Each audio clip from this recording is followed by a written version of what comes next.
Ha llegado la hora de acometer el último capítulo o episodio, como le queráis llamar, de esta serie que nos ha permitido dar un repaso general de lo que es mínimo y necesario para acometer una sesión de estudio.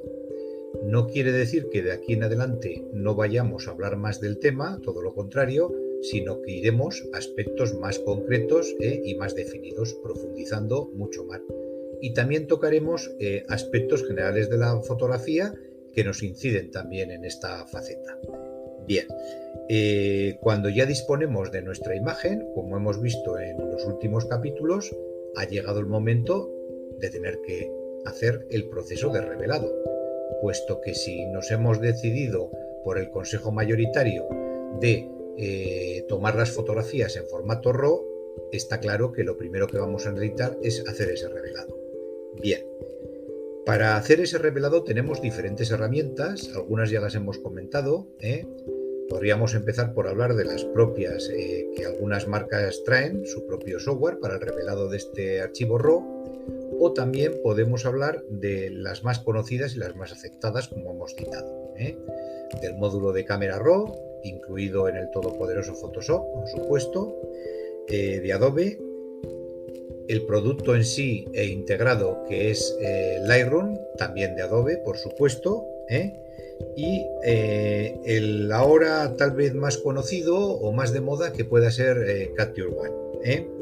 También existen otro tipo de productos, como podíamos hablar de algunos incluso gratuitos, y además podría ser que hasta de código abierto, como es el caso de Darktable. Pero la mayoría de los usuarios utilizan unos de los primeros que hemos mencionado. Bien, si escogemos, como parece ser que, como os digo, es ahora la opción mayoritaria, Capture One, podemos iniciar una serie de procesos de un revelado más o menos básico en una toma de este tipo de fotografía de estudio. ¿Y cuál podría ser este proceso más o menos? Pues vamos a detenernos un poco en cuál sería más o menos la secuencia lógica de los retoques habituales que habría que utilizar. Bien, dentro de Capture One podríamos empezar por el apartado de altas luces y de sombras. Modificar las altas luces en un sentido o en otro, según cómo hemos hecho la toma, cómo la hemos iluminado, pero recordar que debemos tener, al igual que lo aconsejábamos en la cámara, el aviso del propio Capture One de altas luces activado para ver dónde nos hemos pasado y podemos haber quemado, y por tanto la opción que tomemos es la de reducir estas altas luces.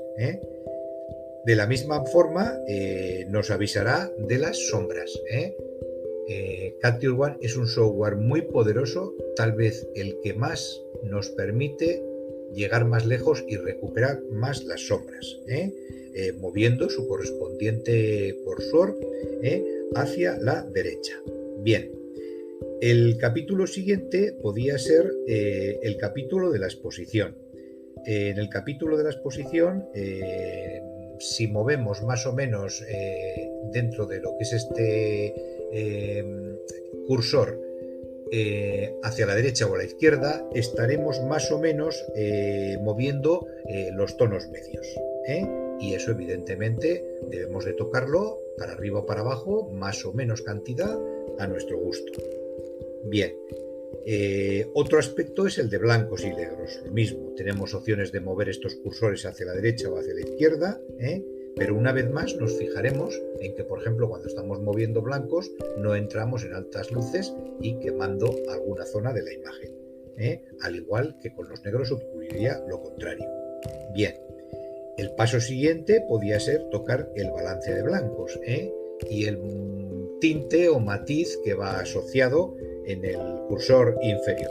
Bien, aquí lo lógico sería que esta barra que se desplaza la moviéramos también a nuestro gusto, pero también podemos fiarnos del cuentagotas propio de esta herramienta, que nos permite, por ejemplo, situarla apuntando a una zona que consideremos que puede ser de gris medio, y con esto automáticamente el balance de blancos se realizará de forma automática y bastante precisa, y nos será de gran ayuda, o por lo menos para ver un vistazo previo de qué nos aconseja como ideal el propio software. Bien, podíamos llegar a posteriori a hablar de la saturación, y mover la barra deslizadora si queremos que el color esté más o menos saturado en base a cómo nos ha quedado en la toma, y después podríamos tal vez, yo creo que siempre es el capítulo final, mirar el enfoque, ¿hemos enfocado bien o no hemos enfocado bien? O en alguna zona sí y en otras no, de las que deseábamos. Recordar que también Capture One tiene un elemento muy útil que no lo tienen otros tipos de software, que es ese aviso de la máscara de enfoque. Normalmente en un tono verdoso, aunque se puede cambiar, nos dice en qué zonas en la toma se ha enfocado, y por tanto nos será de gran utilidad tener este aviso activado. Tocaremos entonces el deslizador de izquierda o derecha dependiendo la cantidad de enfoque que queramos utilizar. Normalmente, lógicamente, ampliarlo si la foto nos ha salido un poquito desenfocada. Aunque no hay que obsesionarse con esto, o pasarnos y establecer algo que se vea, enfocarlo de forma totalmente artificial, que se nota clarísimo. Bien. Para acabar dentro de lo que es Capture One y del revelado más o menos habitual, podríamos tocar dos deslizadores que se llaman claridad y estructura. Esto nos permite en puntos, en base a la distancia, que la foto se vea mejor. En un aspecto en zonas cercanas y en otro aspecto en zonas que están más lejos, tocando estos dos deslizadores. Bien. Creo que es suficiente para haber visto un poquito por encima lo que podía ser un revelado, vamos a decir, estándar en Capture One. Pero aparentemente no hemos acabado, porque hay una parte que denominaremos retoque, que no es la propia de este software ni de sus software similares, que se dedican a revelar, que es distinto. El retoque es cuando queremos hacer efectos añadidos sobre la imagen, y para esto evidentemente el rey de reyes es la omnipresente Photoshop de Adobe. Con Photoshop podíamos tocar, por ejemplo, para eliminar defectillos de la piel, pequeños granitos puntuales, etc. Aquí otra vez, una vez más, el consejo de no pasarnos, porque podemos que, si por ejemplo nos ponemos a eliminar arrugas de forma o algún lunar muy característico de una persona, le estamos quitando la personalidad y estamos creando una foto totalmente artificial. O sea que en este aspecto no pasarse nunca, hacerlo de forma muy ligera. La idea puede ser quitar efectos que son defectos temporales, por ejemplo, lo que decimos, imperfecciones de la piel, pues tipo un granito o algo similar, pero no cosas que son permanentes y propias de la propia personalidad del sujeto. Bien, otros efectos habituales en el campo de la fotografía de retrato puede ser, pues, por ejemplo, el famosísimo retoque que se llama el Dodge and Burn.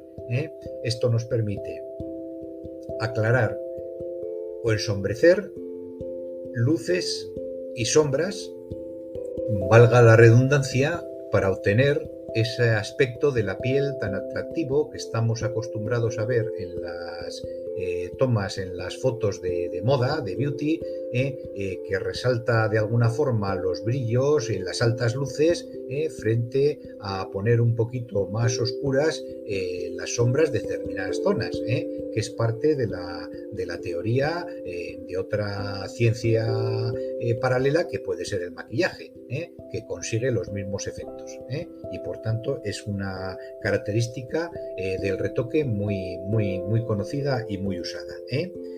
Recordemos, ya para concluir, que Photoshop tiene la gran ventaja de poder trabajar poderosamente con capas.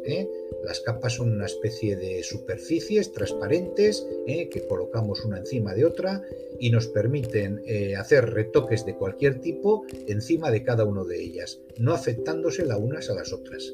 Y por supuesto, no afectando a la capa de fondo, que es nuestra imagen original, teniendo la seguridad, por tanto, de que no estamos efectuando un retoque destructivo en ningún momento, puesto que nuestra foto original se encuentra salvaguardada totalmente.